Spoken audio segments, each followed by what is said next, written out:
Nous allons maintenant étudier donc de façon beaucoup plus précise les relations que Jésus avait. C'est là que ça devient intéressant. Et la première, c'est Jésus avec... Il y a peu d'informations dans les évangiles sur les relations de Jésus avec sa famille, mais il y en a quand même. Pourquoi il y en a peu?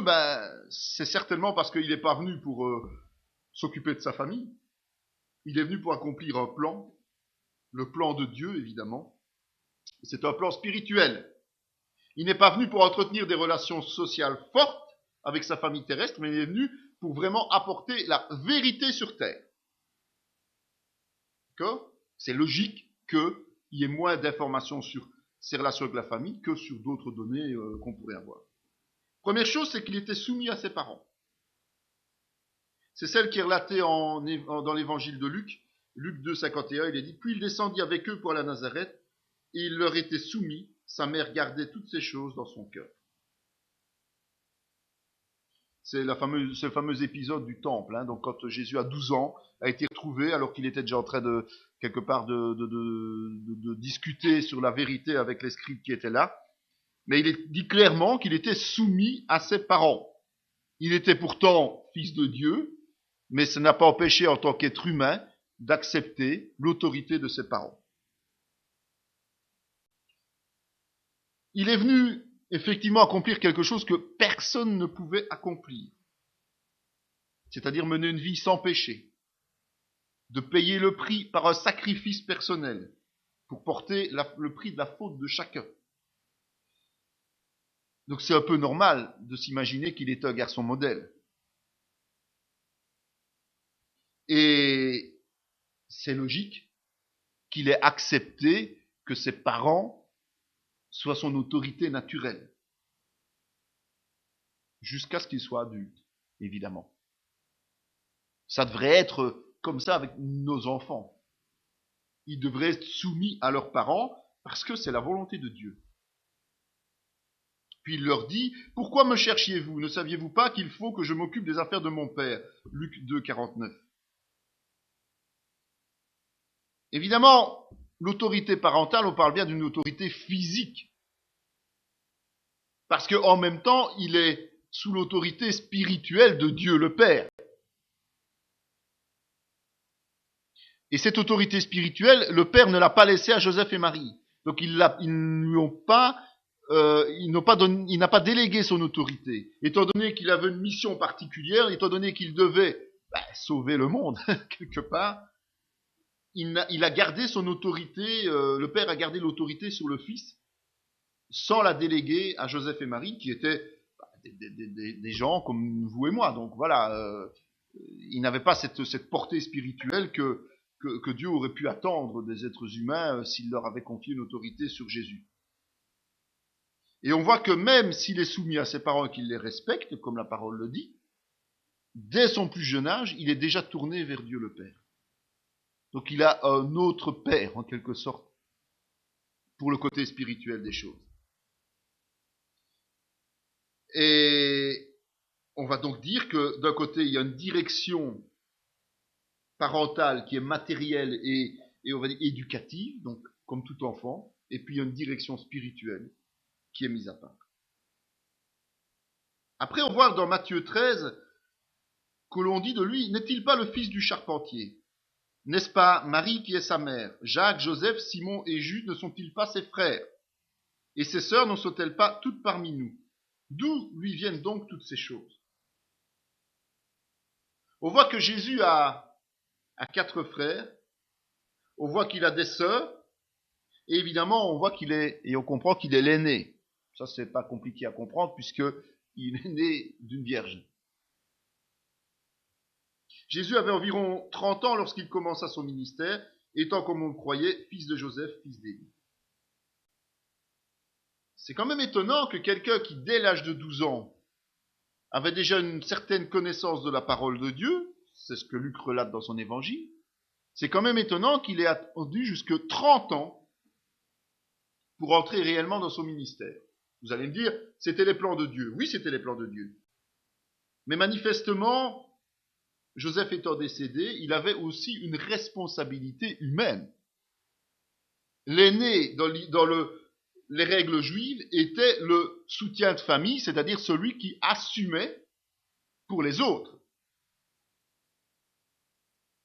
Et on voit que Jésus, comme il le dit lui-même dans Matthieu 5, 17, est venu accomplir la loi, pas l'abolir. Et donc il était normal, et d'ailleurs il se soumettait aux règles, puisqu'il est venu faire la Pâque, il allait dans les synagogues, il respectait les règles juives, sauf quand il devait faire des miracles et des choses comme ça. Il y a quand même quelques épisodes où il a transgressé les règles, non pas de Dieu, mais des pharisiens, d'accord, pas la même chose. Mais on voit que fidèle, il est certain que comme il était soumis à ses parents, il a aussi assumé ses responsabilités de fils aîné. Et quand on calcule 30 ans, on se rend compte que c'est certainement l'âge où les autres sont devenus indépendants. Et donc, à partir de ce moment-là, il pouvait pleinement entrer dans son ministère sans plus avoir à s'inquiéter de toute la famille. Donc, Jésus, effectivement, est venu avec une mission particulière, mais il est clair qu'il n'a pas négligé ses responsabilités humaines. Jésus, voyant sa mère et auprès d'elle le disciple qu'il aimait, dit à sa mère, « Femme, voilà ton fils. » Puis il dit au disciple, « Voilà ta mère. » Et dès ce moment, le disciple l'a pris chez lui. Jean 19, 26, 27. On voit qu'au seuil de sa mort, sur la croix, comme je le disais tout à l'heure, même sur la croix, il a pensé aux autres. Eh bien, sur la croix, il va confier sa mère à quelqu'un d'autre. C'est la preuve qu'elle était veuve. Puisque sinon, il n'aurait pas confié. Étant l'aîné, il avait la tutelle de sa mère. C'est la loi juive. Et donc, puisqu'il va mourir, il va confier sa mère à l'apôtre Jean, et non pas à un autre de ses frères, de sang. Mais l'apôtre Jean va prendre en charge Marie. Donc, normalement, la vie relationnelle du chrétien, comme pour Jésus, commence au sein de la famille. C'est avec la famille qu'on a les premières relations. Mais ce qui est remarquable quand même, c'est de se rendre compte qu'il y a un épisode particulier dans Jean 2. 3 jours après, il y eut des noces à Cana en Galilée. La mère de Jésus était là, et Jésus fut aussi invité aux noces avec ses disciples. Le vin ayant manqué, la mère de Jésus lui dit, « Ils n'ont plus de vin. » Jésus lui répondit, « Femme, qu'y a-t-il entre moi et toi? Mon heure n'est pas encore venue. » On voit que là, il y a une dimension tout à fait différente qui était dans le cœur de Jésus. Jésus va entrer dans son ministère. Ça va être le premier miracle qu'il accomplit. Et donc, il va prendre officiellement ses distances avec Marie, avec sa mère. Alors que, normalement, la culture, comme je vous dis, ne prévoit pas ça au niveau des Juifs. Ils sont très proches l'un de l'autre et l'un veille sur l'autre. Mais là, il va prendre ses distances. C'est pas qu'il a un problème relationnel avec elle, puisqu'ils se parlent. C'est pas comme s'ils étaient fâchés l'un avec l'autre, mais il y a quelque chose de particulier, c'est qu'il ne veut pas être sous l'influence de sa mère. Lorsqu'il va s'occuper des choses spirituelles, évidemment. Si le chrétien veut, comme Jésus, se mettre réellement au service de Dieu, il doit absolument se détacher de toute influence qui vient du monde. Et à commencer par les membres de sa famille. Si vous voulez servir Dieu avec droiture, il ne faut pas vous laisser influencer par les sentiments, par les impressions que d'autres vous donneront. Chacun doit vivre sa vie spirituelle, il doit refuser le joug, et surtout le joug sentimental. Oui, mais tu fais ça, mais tu ne devrais pas parce que tu sais, c'est pas bon pour toi. Non, la parole me dit je dois faire ça, je fais ça, quelle que soit la vie de ceux qui m'entourent. Je l'accomplis. C'est Dieu avant la famille de chair. Comme Jésus s'adressait encore à la foule, voici sa mère et ses frères qui étaient dehors, cherchèrent à lui parler. Quelqu'un lui dit, voici ta mère et tes frères sont dehors et ils cherchent à te parler. Matthieu 12, 46, 47. on voit que Jésus n'était pas fâché avec sa famille. On voit que sa famille continuait à avoir des relations avec lui. Il venait lui rendre visite. Mais Jésus répondit à celui qui le lui disait, « Qui est ma mère et qui sont mes frères ?» Puis étendant la main sur ses disciples, il dit, « Voici ma mère et mes frères. Car quiconque fait la volonté de mon Père, qui est dans les cieux, celui-là est mon frère et ma sœur et ma mère. » Jésus est en train de nous montrer les priorités dans la vie chrétienne. La priorité, c'est le royaume de Dieu. Et la priorité de ce royaume de Dieu, c'est ceux qui le composent. Donc ça veut dire nos frères et sœurs en Christ avant tout ce qui est chair.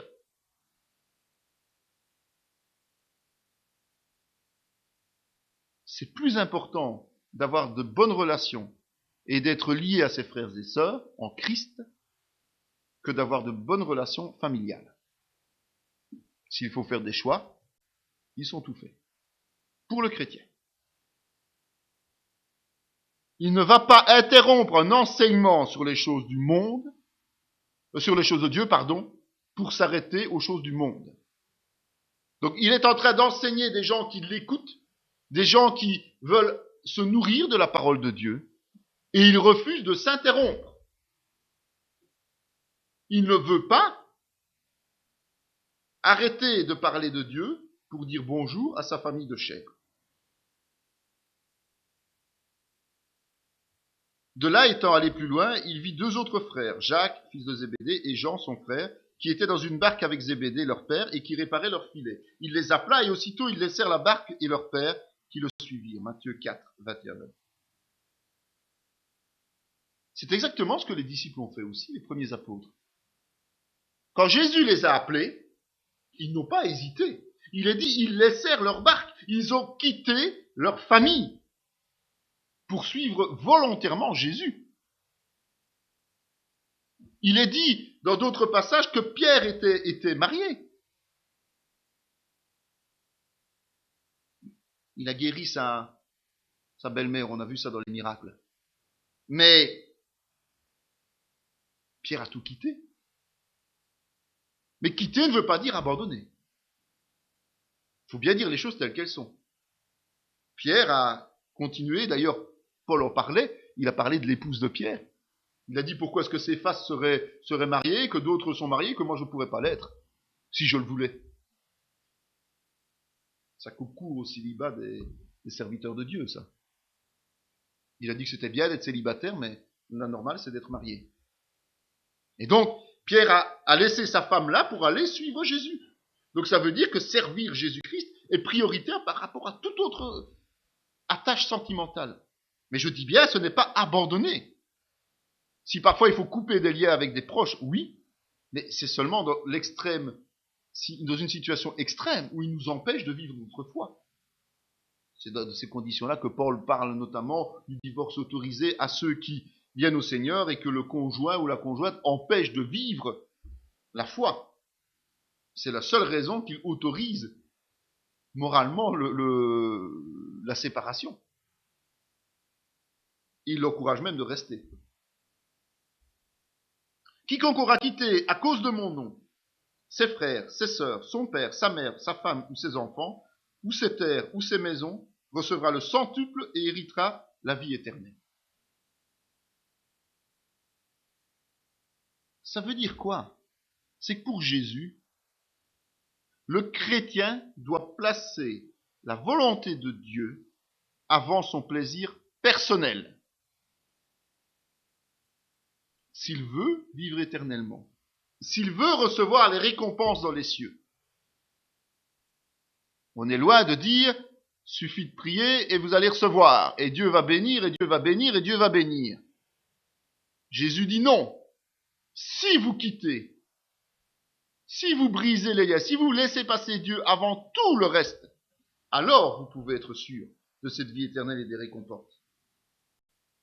On ne parle pas de salut par les œuvres ici, soyons clairs, mais de la conséquence de la régénération. C'est la foi vivante dont Jacques parle. Quand on est de nouveau, on doit vivre autrement. Et c'est pas instantané. Parce que des gens s'imaginent, ah, né de nouveau, terminé, le passé, c'est le passé. C'est ce qu'on vous raconte aujourd'hui. Non, c'est tout un travail de sanctification. Une fois que nous sommes nés de nouveau, nous sommes régénérés et nous allons nous sanctifier au fur et à mesure du temps. Nous allons devoir faire des efforts pour ça quand même.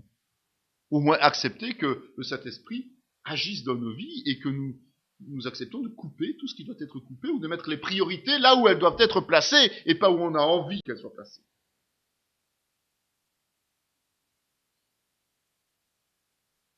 Donc, Jésus dit que dans Luc 11, tandis que Jésus parlait ainsi, une femme élevant la voix au milieu de la foule lui dit « Heureux le sein qui t'a porté, heureuses les mamelles qui t'ont allaité. » Il répondit « Heureux plutôt ceux qui écoutent la parole de Dieu et qui la gardent. » C'est quelque chose de très clair que Jésus dit là. Il vaut mieux croire et obéir à Dieu que de donner naissance à un autre croyant, à un croyant. Fût-il le Messie, c'était Jésus.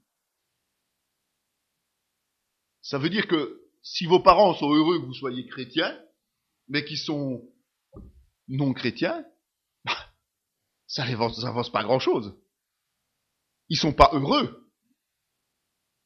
Ils sont peut-être contents sur terre, ils sont peut-être réjouis personnellement, mais dans la pratique, ce qui est important, c'est d'être converti et de garder la parole de Dieu. Parce que la bénédiction de porter en son sein une femme qui donne naissance à un serviteur de Dieu futur, ben, sa condition, c'est quand même l'enfer. Hein. Donc on ne voit pas en quoi, et c'est ce que Jésus essaie d'enseigner, en quoi elle serait heureuse. Si elle sera heureuse, si elle donne sa vie à Jésus. Elle aussi.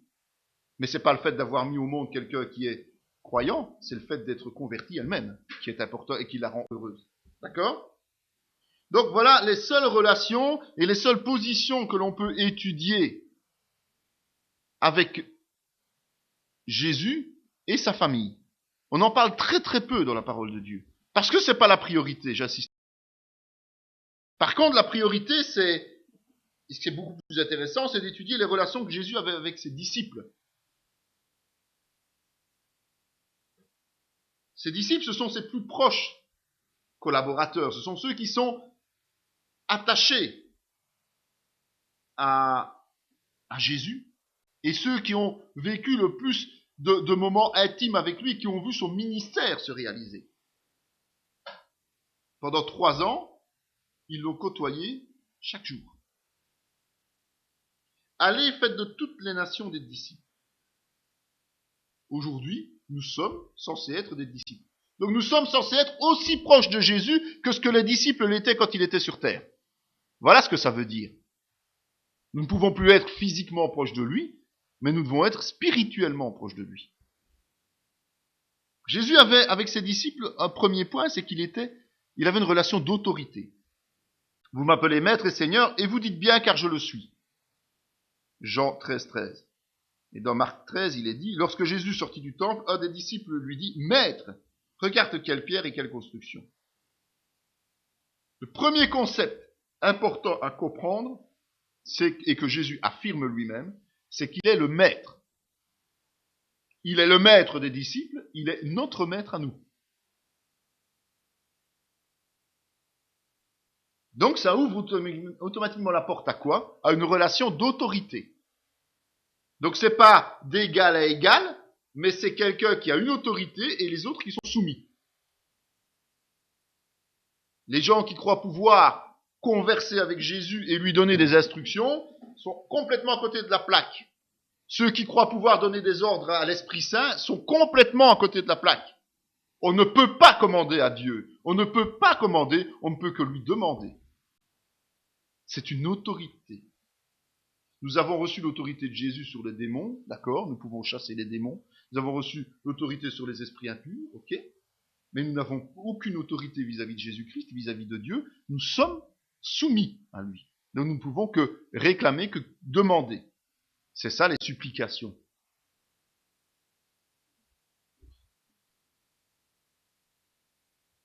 C'est Jésus qui dirige, c'est Jésus qui enseigne, et c'est nous qui obéissons. C'est l'ordre des choses. Et nous ne pourrons jamais transmettre aux autres que ce que nous-mêmes nous avons appris. C'est logique. En vérité, je vous le dis, le serviteur n'est pas plus grand que son Seigneur, ni l'apôtre plus grand que celui qui l'a envoyé. Donc, et c'est pour ça que dans les épîtres notamment, et Jésus aussi dans les évangiles, mettait en garde contre les faux docteurs, les faux prophètes, mais aussi les faux Christ. Notamment Jean mettait beaucoup en garde contre ça. Parce que personne ne peut se mettre à la place de Jésus-Christ. Alors ça me fait bien rire des gens qui établissent des structures avec des apôtres autour d'eux, mais qui n'ont pas le nom d'apôtres, évidemment. On fait une structure avec 12 personnes autour de soi. Vous avez le cas des témoins de Jéhovah, qui se réunissent à 12, qui dirigent tous les témoins de Jéhovah. Vous avez le cas dans d'autres églises, où c'est un collège d'apôtres, avec souvent et très souvent une 13e personne. Alors, qui voulez-vous que cette 13e personne soit censée représenter? Alors après, on change le nombre, en disant, oui, mais moi je suis représentant ici de Jésus-Christ sur terre, donc quelque part, j'ai toute autorité, je suis infaillible. On ne peut pas être même au même niveau que Jésus. On sera toujours en dessous. On a beau être un ministère aussi puissant que l'on veut, on sera toujours sous l'autorité de Jésus. On pourra utiliser l'autorité qu'il nous transmet, mais on ne pourra jamais avoir l'équivalent. Rappelez-vous la raison de la chute de Satan, c'est parce qu'il s'est voulu l'égal de Dieu. Rappelez-vous ce que la Bible nous dit lorsque l'Antéchrist va tomber, c'est quand il aura commis la pire des choses en prenant la place de Dieu dans le Saint des Saints. Donc, il est interdit. Rappelez-vous la tour de Babel, les hommes sont tombés parce que ils ont voulu atteindre Dieu et devenir l'égal de Dieu. Rappelez-vous pourquoi Adam et Ève ont été chassés du jardin d'Éden, parce qu'ils ont voulu, comme Dieu, connaître le bien et le mal. Ce sont tous exemples bibliques qui sont frappants et qui nous montrent bien que on ne peut pas être au-dessus de Dieu, on ne peut pas être l'égal de Dieu, et nous devons être en permanence soumis à sa volonté. Si nous recevons un ministère, le Père et le Fils resteront toujours prépondérants. Mais vous faites bien, mais vous ne vous faites pas appeler Rabbi, car un seul est votre maître et vous êtes tous frères. Donc, c'est un peu ce que Paul expliquait avec les ministères. C'est pas parce qu'on reçoit une autorité, une responsabilité de Dieu, que l'on a un grade supérieur aux yeux de Dieu. Nous sommes tous égaux face à Dieu parce que nous avons tous été créés, hommes et femmes, à l'image de Dieu.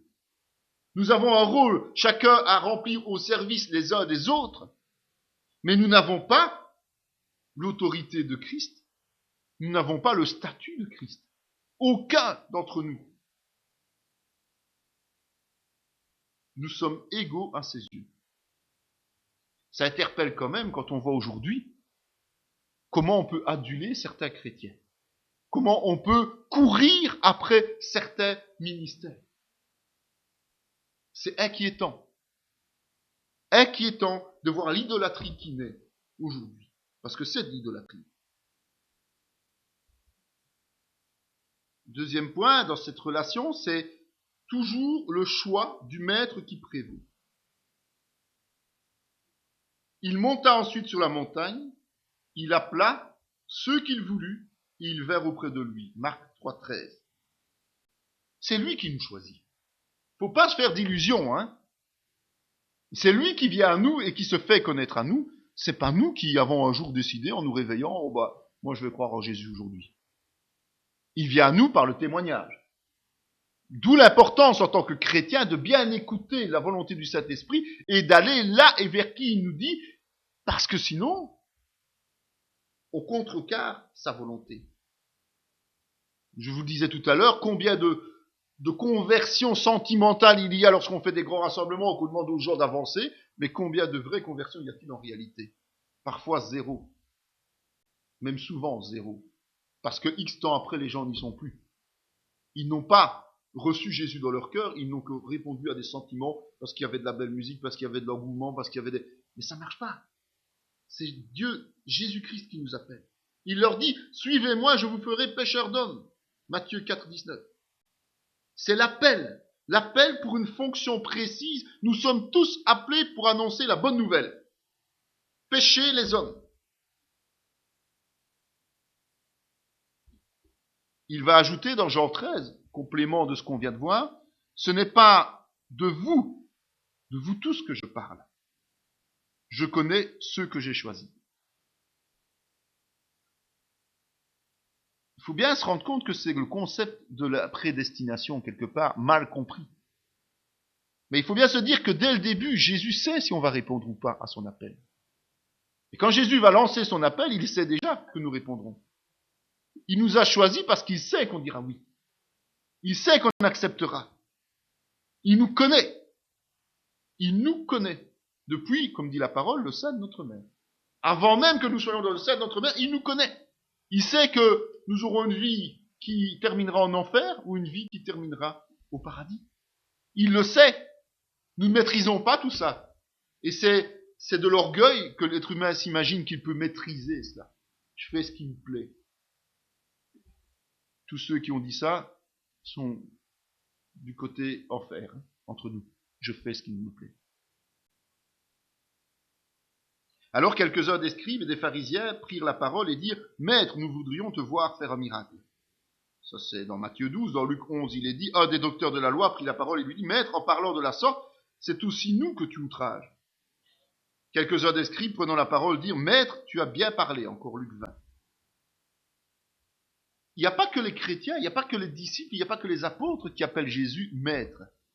Ça, il ne faut pas se tromper non plus. Il y en a d'autres qui l'appellent maître.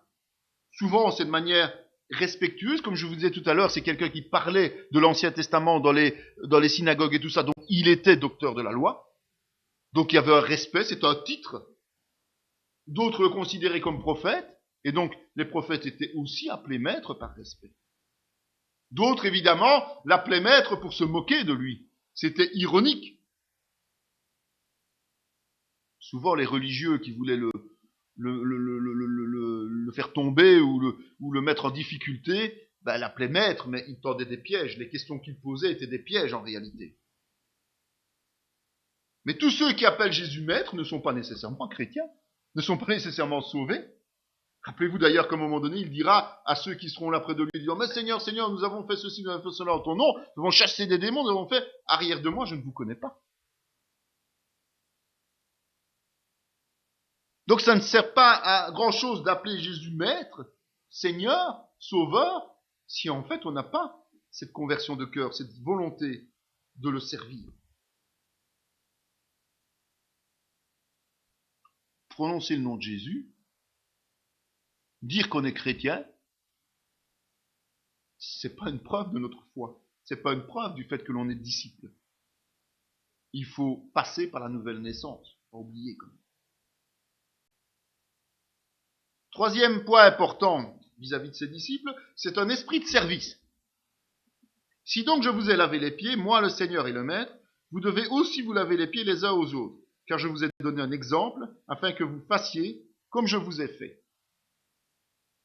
Jésus est quelqu'un qui vivait par l'exemple. C'est quelqu'un qui vivait des choses concrètes, qui les montrait aux autres. Il n'enseignait pas ce qu'il ne faisait pas, quelque part. Il aurait pu, en tant que fils de Dieu, dire vous ferez ça, vous ferez ça, vous ferez ça, et puis laisser faire, il est le maître. Mais le maître, selon les conceptions de Dieu, c'est quelqu'un qui montre l'exemple, qui fait les choses qu'il demande aux autres. Alors le but de Jésus, c'était pas qu'on en fasse un rituel, une fois par an, en train de laver les pieds dans des coupelles en or, des acolytes ou je ne sais quoi. Non, le but de Jésus, c'était de montrer que quand on lavait les pieds, c'était en fait un rituel juif de l'époque, où lorsque un invité venait chez soi, puisqu'on marchait avec des sandales et c'était de la terre, eh bien, on lui lavait les pieds par politesse, par accueil. Les serviteurs, les esclaves lavaient les pieds des invités. C'était quelque chose de tout à fait naturel. Eh bien, Jésus a montré qu'en étant le maître, il était aussi le serviteur des autres. C'est un autre concept. Alors, le lavement des pieds, laissez-moi rire, mais c'est pas ce qu'on en a fait qui est bien important. Aujourd'hui, C'est anticulturel, en fait, le lavement des pieds. Quand vous recevez quelqu'un chez vous, vous n'avez pas commencé à lui laver les pieds. Il va vous prendre pour un fou furieux. Soyons quand même clairs. Donc, remettons-nous à l'époque de Jésus, voyons comment ça se passait, et là, comprenons le sens. Jésus, en fait, a fait ce lavement de pieds pour montrer son état d'esprit par rapport à ses disciples. Un maître, selon Jésus, est un serviteur. Et donc, nous aussi, nous sommes appelés à quoi? À faire des actes concrets de service, des services désintéressés vis-à-vis de nos frères, comme Jésus l'a fait. On peut prendre en charge les courses des plus âgés de l'Église, on peut aider pour des travaux les moins valorisants. Par exemple, faire des tâches qui sont ingrates. C'est ça, se mettre au service des autres, sans s'en plaindre, mais avec plaisir. Parce que le lavement des pieds était la chose la plus ingrate de l'époque. D'accord? Donc aujourd'hui, à nous de nous mettre au service des autres, discrètement. C'est pas parce qu'on a fait quelque chose qu'il faut commencer à le chanter sur tous les toits, que du contraire, on rend service et on laisse les choses aller. Quatrième point, c'est qu'on voit qu'on arrive à un statut d'ami.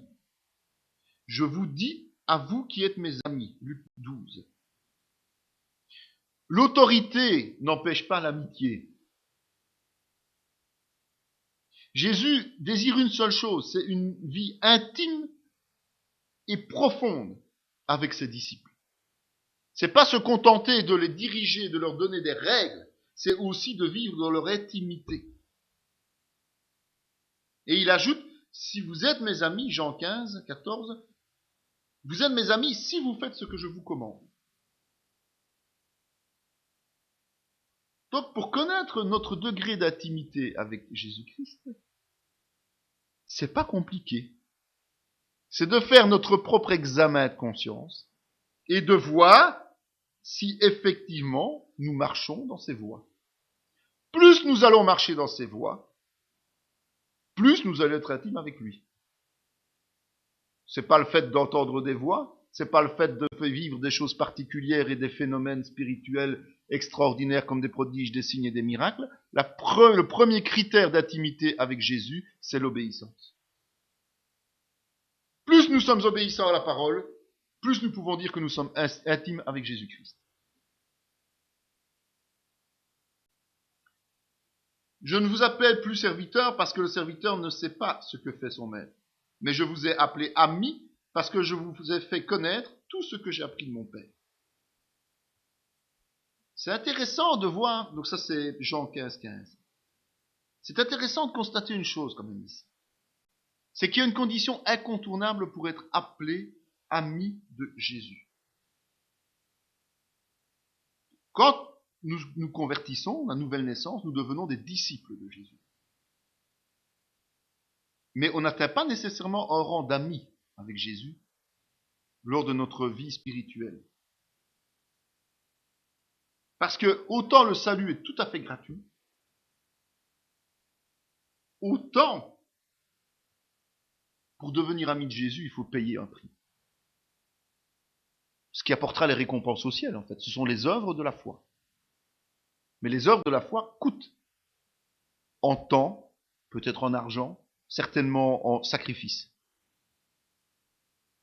Et c'est la condition incontournable. Pour pouvoir être amis de Jésus, donc dans l'intimité de Jésus, c'est que nous devons connaître ce qui nous est dit. Et d'où l'importance d'étudier la parole. Parce que nous ne pouvons pas appliquer cette parole si nous ne la connaissons pas. Donc il faut d'abord payer de soi pour apprendre profondément cette parole. Et lorsque nous apprenons profondément cette parole, de la mettre en pratique. Et c'est ça qui coûte encore plus. C'est de la mettre en pratique. Et si nous arrivons à marcher selon les voies de Dieu, de façon imparfaite, mais il y a la repentance et le pardon qui existent, eh bien nous pouvons à ce moment-là nous considérer comme amis de Jésus. Alors la question à se poser, c'est, sommes-nous amis ou sommes-nous seulement disciples? Le premier prix, c'est être ami. Le second prix, c'est être disciple. Paul courait pour obtenir le premier prix, on le disait tout à l'heure. Alors sommes-nous là et sommes-nous des amis ou sommes-nous simplement des disciples? Et Jésus ajoute, il n'y a pas de plus grand amour que de donner sa vie pour ses amis. Jean 15, 13. Mais de nouveau, c'est le maître qui a fait la démonstration de ce qu'est l'amour parfait. Il a donné sa vie pour chacun d'entre nous, chacun de ses amis, présents et à venir. Donc l'objectif de Jésus, ce n'est pas d'avoir des disciples uniquement, l'objectif de Jésus, c'est d'avoir des amis. Et il est mort pour cela. Alors, est-ce que nous sommes d'accord et prêts à consacrer notre vie au service des autres? Ça ne veut pas dire nécessairement mourir pour les autres, parce que c'est plutôt mourir à soi-même pour servir les autres, ou sommes-nous suffisamment satisfaits de nous en restant uniquement des disciples sans atteindre le degré d'amis? C'est une question personnelle. C'est une question qu'on laisse ouverte, mais c'est une question qu'il est important de se poser régulièrement. Jésus a aussi avec ses disciples un langage directif. Jésus lui dit, si tu veux être parfait, va, vends ce que tu possèdes, donne-le aux pauvres et tu auras un trésor dans le ciel. Matthieu 19, 21. Si quelqu'un veut partager l'intimité de Jésus, si quelqu'un veut devenir l'ami de Jésus, eh bien, Jésus est très clair avec lui. Il est exigeant. Seule la vérité compte, tout le reste, ça ne compte pas. Ça n'a pas de valeur. Et donc, puisque seule la vérité compte, il faut payer le prix, abandonner des choses que l'on n'a pas nécessairement envie d'abandonner. Ça fait mal, ça révolte parfois, mais il le faut. Il est complet dans cette réponse-là. C'est un verset très riche, ça. D'abord, c'est une question qu'on lui pose. Et il répond à la question, il donne la condition à suivre. Puis il donne toute une liste d'actions à faire. Et quand vous voyez ce verset, c'est clair. Va, vends tout ce que tu possèdes et donne. Et puis il promet un résultat spirituel, c'est-à-dire la vie éternelle. Donc, c'est un processus dans lequel nous devons nous engager. C'est la manière de parler de Jésus. Il n'a pas l'habitude de tourner autour du pot, Jésus. Il parle clair, net et précis. Il ne va pas dire tu devrais peut-être essayer, et puis si tu vends, essaye quand même d'en obtenir le meilleur prix. Et c'est comme ça en fait aujourd'hui. Même dans le monde chrétien, on entend des serviteurs de Dieu dire oui, non, ça il faut brûler. Moi j'ai lu un livre dernièrement qui disait oui, bon, c'est vrai que les chrétiens ont à un moment donné pris leurs livres de sorcellerie et tout, ont tout jeté, ont tout brûlé. Mais vous, quand vous faites ça, enlevez quand même les pierres précieuses des bagues, récupérez quand même ce qui est en or et allez le revendre. Ça servira quand même. Ça m'interpelle, moi, ça. C'est pas ce que Jésus dit. Va, vends, donne, et puis tu auras ta récompense. Il n'y a pas d'alternative en disant, ce qui a de la valeur ne le jette pas, vends-le plus tôt. Non. Il est dit d'ailleurs que quand ils ont brûlé tous leurs livres, il y en avait pour une fortune. Et Paul n'a pas dit, écoutez, ne brûlez qu'une partie et essayez de revendre le reste. Débarrassez-vous de ça. Voilà ce que ça veut dire. Ne gardez rien de tout ça. Parce qu'en gardant cela, vous gardez un lien avec le monde des ténèbres.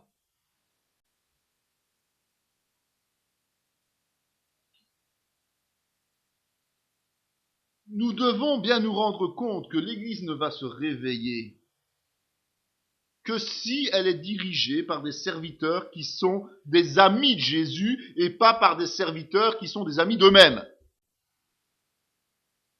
On ne peut pas concevoir qu'une église, l'Église se réveille à un moment donné ou bouge à un moment donné où le Saint-Esprit agisse avec force, si les serviteurs de Dieu, que nous sommes tous quand même, je vous rappelle, sont uniquement des disciples à temps partiel.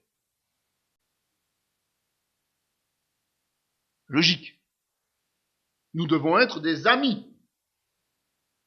Parce que sinon, l'Église, elle va stagner. Aujourd'hui, quand on voit l'état de l'Église, je suis désolé de le dire, mais elle est tellement malade que ça m'en rend malade. Tout simplement parce qu'on est dirigé par des serviteurs qui sont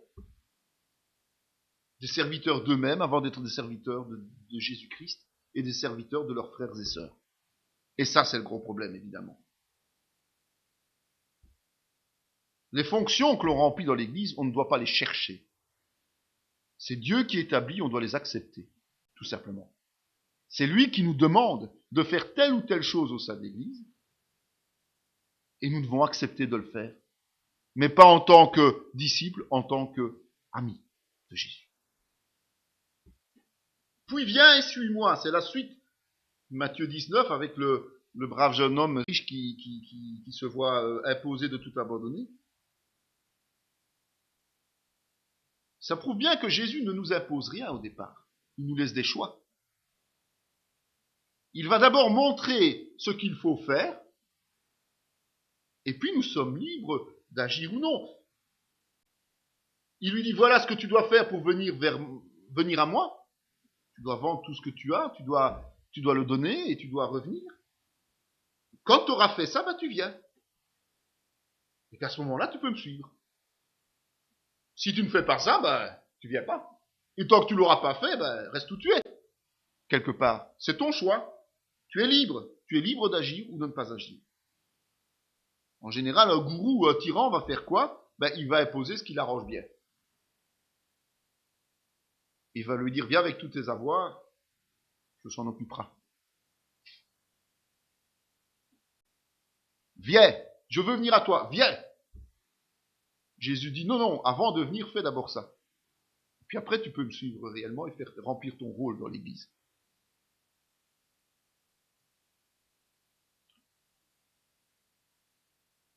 Donc nous aussi, nous devons être attentifs à ça. Nous pouvons aider les gens à voir clair, je dis bien les aider, mais on ne peut pas aller au-delà de cela. On ne peut pas s'ingérer dans leur choix, parce que le choix de l'individu vient de son cœur. Donc il faut être directif, avec un esprit de service. Parce que nous ne sommes pas comme un gouvernement du monde. Nous ne sommes pas directifs pour imposer les choses. Nous sommes directifs pour défendre la vérité. Mais nous devons surtout être serviteurs des autres.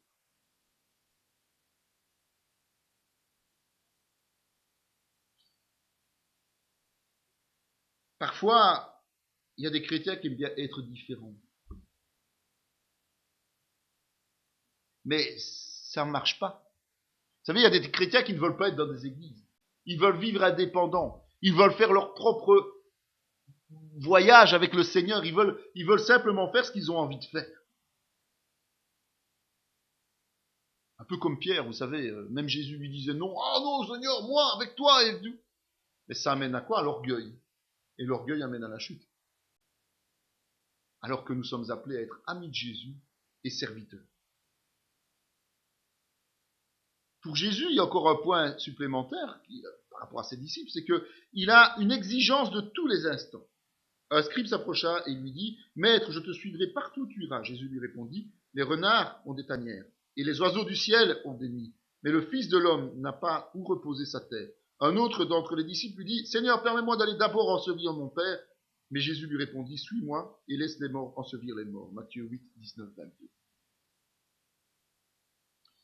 Il faut quand même être conscient d'une chose. C'est que quand on décide de marcher sur les voies de Jésus-Christ, si on décide de suivre ses pas, il faut savoir à quoi s'attendre. Il ne met pas de fioriture là-dedans non plus. Il nous dit clairement ce qu'il attend. Il exige d'abord une mise en route immédiate. On a vu quand il a appelé ses apôtres, ils ont tout abandonné tout de suite. On ne peut pas perdre de temps. On ne peut pas s'attarder avec des liens que nous avons avec le monde. Nous devons couper net. Dès qu'il nous appelle. Et il vint vers les disciples qu'il trouva endormis, et il dit à Pierre, vous n'avez donc pu veiller 1 heure avec moi. Veillez et priez afin que vous ne tombiez pas dans la tentation. L'esprit est bien disposé, mais la chair est faible. C'est Gethsémané, vous vous rappelez de ça, dans Matthieu 26. Gethsémané nous dit que les apôtres sont épuisés s'ils s'endorment aussi vite. C'est un peu comme quand on est au cours et qu'on s'endort, c'est un peu la même chose. C'est-à-dire qu'à un moment donné, la fatigue pèse. Et donc les disciples n'étaient pas de mauvaise foi, les apôtres, mais ils étaient fatigués. Fatigués. Eh bien, Jésus les a quand même réveillés. Et il les a réveillés pour prier. Rappelez-vous, à 3 reprises. Il est venu les secouer en disant, allez quoi, qu'est-ce que vous attendez? Son but, c'est quoi? C'est parce qu'il sait que si nous ne sommes pas en veille, il sait que si nous ne sommes pas attentifs, il sait que si nous ne sommes pas sur nos gardes 24 heures sur 24, notre chair étant ce qu'elle est, va nous entraîner dans l'erreur. Notre chair va à un moment donné nous faire défaillir. Notre chair va à un moment donné nous pousser à ne pas faire la volonté de Dieu, mais à faire nos propres envies et sentiments, et donc de pécher. C'est d'autant plus important s'il y a des faux docteurs, s'il y a des faux prophètes, s'il y a des gens qui dans l'Église cherchent à diviser plutôt qu'à rassembler. Nous devons veiller. La bonne volonté n'est pas suffisante. Alors Jésus dit à ses disciples, si quelqu'un veut venir avec moi, après moi, qu'il renonce à lui-même, qu'il se charge de sa croix et qu'il me suive. Car celui qui voudra sauver sa vie la perdra, mais celui qui la perdra à cause de moi la retrouvera. Le principe de Jésus-Christ est simple. Si on veut le servir, on doit renoncer à nous-mêmes, au profit des autres. Et il dit clairement que c'est pas simple, puisqu'il faut se charger de sa croix. C'est pas une sinécure, c'est pas quelque chose d'amusant, c'est pas quelque chose de réjouissant, c'est quelque chose de lourd à porter. Et nous devons être conscients de ça avant de commencer. Puis il a un langage qui est franc et qui est clair. Mais ce qui sort de la bouche vient du cœur. Et c'est ce qui souille l'homme. Jésus sait que nous avons une grosse faiblesse. Une très grosse faiblesse. C'est que l'homme parle à tort et à travers. Et il est très clair quand il donne sa position. Les mots que nous prononçons, les paroles que nous prononçons sont les reflets de ce que nous sommes réellement. Et les disciples sont mis face à ce genre d'affirmation, ce genre de vérité. Il n'y a pas de mauvaise compréhension possible. Il n'y a qu'un seul sens à ce qu'il dit. C'est pour ça que c'est franc et c'est clair.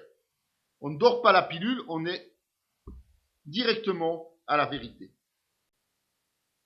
Si Dieu revêt ainsi l'herbe des champs, qui existe aujourd'hui et qui demain sera jetée au four, ne vous vêtira-t-il pas à plus forte raison, gens de peu de foi? Matthieu 6,30. Je l'ai amené à tes disciples, et ils n'ont pu le guérir.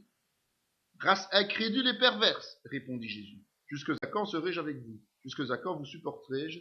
Amenez-le-moi ici. Il parle à des apôtres qui ont tout quitté pour le suivre, je vous le rappelle quand même. Il est en train de s'adresser à ces gens qui ont tout sacrifié. Et ces gens se voient régulièrement accusés de manque de foi et d'incrédulité. Il dort pas la pilule, Jésus. Suis qui veut. T'as pas envie de le suivre, tu le suis pas, c'est ton problème. Il va pas commencer à t'encenser parce que t'as accepté dessus. Combien de personnes sont en train de se mettre en évidence et en train de se flatter, de s'auto-flatter les uns et les autres parce qu'on n'a fait qu'une petite action pour Jésus-Christ. Ces gens ont tout quitté pour lui. Travail, argent, possession matérielle, famille. Évidemment que Jésus veut pas les blesser. Mais il veut les former. Les former. Il veut qu'ils comprennent sans qu'il y ait la moindre ambiguïté. Il veut les amener au niveau qu'il a lui-même atteint. Puisque nous serons dans la perfection lorsque nous serons auprès du Père. Mais il faut se former ici sur terre. Il veut nous former et il ne veut pas qu'il y ait de mauvaise compréhension, d'à peu près. Mais Jésus se retournant dit à Pierre, arrière de moi Satan, tu mets un scandale, car tes pensées ne sont pas les pensées de Dieu, mais celles des hommes. Vous savez, quand cet épisode-là est arrivé avec Pierre, Juste avant, il venait de justement le complimenter. Le complimenter parce qu'il avait reconnu Jésus comme le Fils de Dieu. Eh bien, malgré le fait qu'il avait reconnu Jésus comme le Fils de Dieu, il était incapable de comprendre la portée des paroles de Jésus. Et donc, il était en train de s'opposer, juste après, à la vérité. Et Jésus n'est pas tendre, hein. Satan a réussi à s'infiltrer dans les paroles qui sortent du cœur de Pierre. Donc, ça veut dire qu'il a une part de mauvaises choses en lui. On voit bien que c'est pas à Pierre qu'il en a. On voit que c'est à Satan que Jésus en a. Mais enfin, imaginez quand même la tête de Pierre. Se faire traiter de Satan. Il a eu l'impression de se faire traiter de Satan, en fait. Mais Jésus s'adressait à Satan. Mais, au travers de ça, Pierre et les autres ont dû apprendre quelque chose d'intéressant. C'est de rester toujours sur ses gardes, parce que même si on est animé de bons sentiments, nous pouvons toujours décourager un frère ou une sœur à faire quelque chose pour Dieu, parce que tout simplement, nous avons laissé accès au diable. Et c'est instantané. Vous voyez que d'un côté, il dit des paroles vraies, et quelques minutes après, il se trompe. Donc, c'est un enseignement qu'il a reçu. Si Jésus avait commencé à minimiser les choses et attention, non, tu dois tenir tête sur cela, tu sais, non, je dois absolument payer le prix et tout ce qui s'ensuit, il n'aurait jamais retenu et fait attention au fait qu'il avait laissé l'accès à Satan dans ses pensées. Pas que Satan est rentré en lui, attention, on ne parle pas de possession par Satan là. On parle simplement du fait que Satan a réussi à immiscer une pensée dans les paroles de Pierre. Alors Jésus leur dit, je serai pour vous tous cette nuit une occasion de chute, car il est écrit, je frapperai le berger, et les brebis du troupeau seront dispersées. Mais après que je serai ressuscité, je vous précéderai en Galilée. Pierre, prenant la parole, lui dit, quand tu serais pour tous une occasion de chute, tu ne le seras jamais pour moi. Jésus lui dit, je te le dis en vérité, cette nuit même, avant que le coq chante, tu me renieras 3 fois. Jésus n'hésite pas, hein. Même Pierre, qui l'aime plus que tout, et qui est ce serviteur qui se dispose à l'accompagner jusqu'à la mort, ben Jésus lui prédit quand même qu'il va le renier 3 fois. Et si Pierre avait été à l'écoute de Jésus à ce moment-là, ben il aurait fait attention puisqu'il serait aussi rappelé l'épisode de Satan précédemment. Le problème, c'est que souvent, même nos expériences antérieures nous empêchent, ne nous reviennent pas en tête en temps suffisant et nous forcent encore à commettre les mêmes fautes. Nous ne sommes pas assez attentifs. Mais Jésus est très clair à ce niveau-là. Il dit, faites attention à vous. Faites attention à ce que vous dites. Faites attention à ce que vous faites. Jésus ne s'impose pas. C'est un point supplémentaire. Mais nous sommes libres de l'inviter. Dès ce moment, plusieurs de ses disciples se retirèrent et ils n'allaient plus avec lui. Jésus donc dit aux 12, et vous, ne voulez-vous pas aussi vous en aller? Donc on voit qu'il y a des gens qui ont suivi Jésus pendant un certain temps. On les appelle disciples parce qu'à ce moment-là, apparemment ils suivent Jésus et ils veulent vivre comme lui. Et puis à un moment donné, ils l'abandonnent. Une fois que les difficultés commencent à arriver, c'est moins amusant. Tant que tout va bien, tant que tout est génial, tant que Jésus rassemble des foules, fait des miracles, bon, il a bien des contradicteurs, mais il les remet tous à leur place, ça va bien. Une fois qu'on commence à se retrouver dans une situation où l'opposition devient bien trop difficile et que là, on risque des problèmes, eh bien là, on abandonne Jésus. Et Jésus demande aux apôtres, qu'est-ce que vous voulez, vous? Si vous voulez partir, vous partez.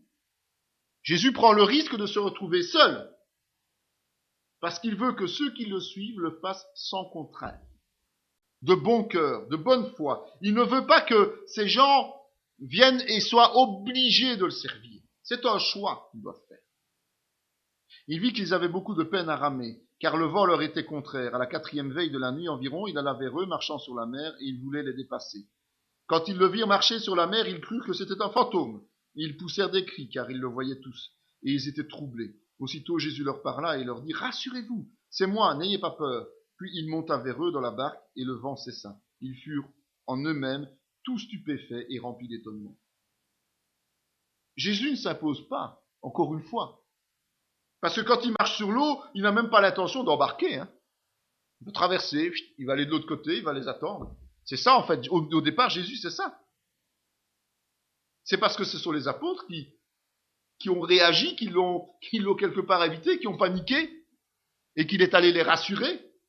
Mais sinon, Jésus s'est pas invité dans la barque. Il les laissait bien tranquilles, et lui allait jusque l'autre côté, et voilà. C'est à nous de savoir si on veut Jésus dans notre barque ou pas. C'est à nous d'accepter Jésus dans notre vie, d'accepter Jésus dans notre service, dans notre ministère. C'est pas lui qui va venir s'imposer. Nous ne pouvons pas forcer les autres à être en bonne relation avec nous. Nous ne pouvons pas les forcer à être des chrétiens. Mais nous devons être accueillants. Nous devons être ceux qui ouvrent leurs bras. Nous ne devons pas être des directeurs de conscience, c'est-à-dire de commencer à être derrière tout le monde en permanence et dire attention, toi tu fais telle chose, tu ne peux pas. Nous devons enseigner. Nous devons faire respecter la discipline dans une église, c'est un fait. Mais chacun reste libre de changer ou de ne pas changer. Chacun reste libre d'être disciple, de ne pas être disciple, d'être disciple ou d'être ami de Jésus. Jésus était aussi un grand pédagogue. Aujourd'hui, j'aime bien les théories qu'on nous donne pour enseigner les gens. Mais si on prenait la peine d'aller regarder ce que Jésus faisait au niveau de l'enseignement, eh bien, je crois que aujourd'hui, le niveau de nos écoles, au niveau des classements mondiaux, serait bien différent de ce qu'il est aujourd'hui. Il a une capacité extraordinaire d'enseigner. Il est dit dans Marc 9, ils arrivèrent à Capernaum. Lorsqu'il fut dans la maison, Jésus leur demanda « De quoi discutiez-vous en chemin ?» Mais ils gardèrent le silence, car en chemin, ils avaient discuté entre eux pour savoir qui était le plus grand. Alors il s'assit, appela les 12 et leur dit « Si quelqu'un veut être le premier, il sera le dernier de tous et le serviteur de tous. » Et il prit un petit enfant, le plaça au milieu d'eux, et l'ayant pris dans ses bras, il leur dit « Quiconque reçoit en mon nom un de ces petits enfants, me reçoit moi-même, et quiconque me reçoit non pas moi, mais celui qui m'a envoyé. » C'est un exemple parmi les autres. Mais ici, comme modèle, Jésus choisit un enfant. Alors que, on voit bien que l'orgueil des apôtres est en train de dire, tiens, qui va être le premier? Donc, qui est le meilleur de tous? Aujourd'hui, quand on va à l'école, on veut un classement, on veut être bien classé. Quand on veut un emploi, la même chose, on veut être bien classé. On va commencer à aller faire un jogging, on veut être dans les premiers. Voilà. Ça, c'est la mentalité humaine. Avec Jésus, c'est pas comme ça. Il prend un exemple, mais l'exemple, c'est à l'inverse. En fait, il est en train de prendre un enfant pour montrer que les valeurs du monde ne sont pas les valeurs du royaume des cieux. Et c'est même l'opposé total. Un enfant, dans la structure du monde actuel, peut-être aujourd'hui, le monde lui a peut-être donné une position un peu différente, mais en tout cas, c'est le bas de l'échelle. L'enfant est soumis aux parents, est soumis à toutes les autorités, tout ce qui s'ensuit. Donc c'est le dernier, c'est le degré le plus bas. Pour Jésus, non. Pour Jésus, être comme un enfant, c'est être tout au-dessus. Accepter sa vérité telle qu'elle est, c'est être tout au-dessus. Et nous avons vu à plusieurs reprises sa manière d'enseigner au travers des paraboles, au travers des images qu'il donne. Donc il a toujours des choses très concrètes et la meilleure manière d'enseigner, c'est justement de prendre des modèles, des exemples, des explications. C'est comme ça que l'on peut toucher les gens. Puis Jésus est motivant. Jésus, reprenant la parole, lui dit « Tu es heureux, Simon, fils de Jonas, car ce ne sont pas la chair et le sang qui t'ont révélé cela, mais c'est mon Père qui est dans les cieux. Et moi, je te le dis, que tu es pierre, et que sur cette pierre, je bâtirai mon église, et que les portes du séjour des morts ne prévaudront point contre elle. Je te donnerai les clés du royaume des cieux, et ce que tu lieras sur la terre sera lié dans les cieux, ce que tu délieras sur la terre sera délié dans les cieux. » Matthieu 16. C'est juste avant qu'il ait répondu à Pierre, arrière de moi Satan. C'est la première partie de cela. Il sait reprendre vertement ceux qui commettent des erreurs. Mais souvent, il a donné des paroles d'encouragement, des paroles rassurantes. Il prévoit pour tout le monde, pour tous ses fidèles amis, on est bien d'accord, des responsabilités. Elles ne seront pas toujours immédiates, elles sont souvent à l'avenir. Pas nécessairement sur terre, mais aussi dans les cieux. Et des récompenses. Sur terre aussi, mais surtout dans les cieux. Donc ça veut dire que Au travers de la parole que nous étudions, nous avons des promesses. Des promesses qui doivent nous motiver. On doit s'encourager. Pourquoi il faut étudier la fin des temps? Sur tout ce qui concerne l'Église, évidemment. C'est parce que ça doit nous encourager à être fermes dans ce que nous apprenons, dans ce que nous faisons, sachant que toutes nos actions et tout le prix que l'on paie aujourd'hui sera rémunérateur pour l'éternité. C'est un encouragement qu'il nous donne. Et c'est ce qu'il donnait à ses disciples. Il les motive. Et puis il est fidèle. Ce fameux passage de Matthieu 28, 20. Et voici, je suis avec vous tous les jours jusqu'à la fin du monde. Il garde les 12 apôtres, et puis tous les disciples qui suivront. Il garde sa fidélité jusqu'à la fin. Il sait, au moment où il est avec ses disciples, qu'ils vont l'abandonner. Mais il leur reste fidèle. On sait que Judas va le trahir, on sait que Pierre va renier, on sait que les autres, à part Jean, seront dans la nature au moment où il sera sur la croix. Mais il leur est resté fidèle, et quand il est mort et ressuscité, il est revenu vers eux. Il les a pas abandonnés, lui. Il les a même restaurés, au point que Pierre, comme cette promesse qu'il a reçue plus haut, a été le premier à ouvrir l'ère de l'Église. Et nous, c'est pareil. Quand il est monté aux cieux, qu'est-ce qu'il a promis? Il nous a promis le Consolateur, le Saint-Esprit. Et aujourd'hui, chaque chrétien peut bénéficier de la présence du Saint-Esprit. Nous ne sommes pas orphelins. Il est fidèle jusqu'au bout et il nous a promis son retour. Et jusqu'à son retour, il nous a confié le Saint-Esprit. En conclusion, on peut dire qu'avec les disciples, c'est que le disciple imite le maître. Il disait, béni soit le roi qui vient au nom du Seigneur, paix dans le ciel et gloire dans les lieux très hauts. Quelques pharisiens au milieu de la foule dirent à Jésus, maître, reprends tes disciples. Il répondit, je vous le dis, s'ils se taisent, les pierres crieront. Vous savez, tout autour de nous rend témoignage de Christ. C'est ça que ça veut dire. Tout autour de nous, on peut voir Jésus-Christ, comme on peut voir Dieu le Père au travers de la création. Il a osé annoncer les choses du royaume, malgré des très fortes oppositions. Mais qu'est-ce qu'il attend de nous? C'est exactement pareil. C'est que nous ayons le courage de faire comme il a fait sur cette terre pour accomplir notre part du travail. Le disciple imite le maître. Et donc, dès que Pierre et les autres apôtres se sont retrouvés seuls lorsque Jésus est remonté au ciel, il a envoyé le Saint-Esprit. Et dès qu'ils ont été remplis du Saint-Esprit, ils ont commencé à faire comme Jésus, au point que certains d'entre eux sont morts en martyrs, comme lui est mort en martyr. Et il n'attend rien de plus, rien de moins, de la part de chacun d'entre nous, c'est que nous accomplissions tout ce qu'il a prévu et tout ce qu'il a fait sur cette terre. Nous devons l'imiter. Et Paul disait qu'il fallait être imitateur de Christ, mais aussi imitateur de Paul comme lui, il était de Christ. Pour ceux qui auraient peut-être plus facile, pourquoi? Parce que Paul, c'est lui qui a enseigné la plus grande partie de la doctrine chrétienne. Ce qui fait aujourd'hui notre doctrine, c'est-à-dire la mise en pratique de toute la vérité de la parole de Dieu. D'accord?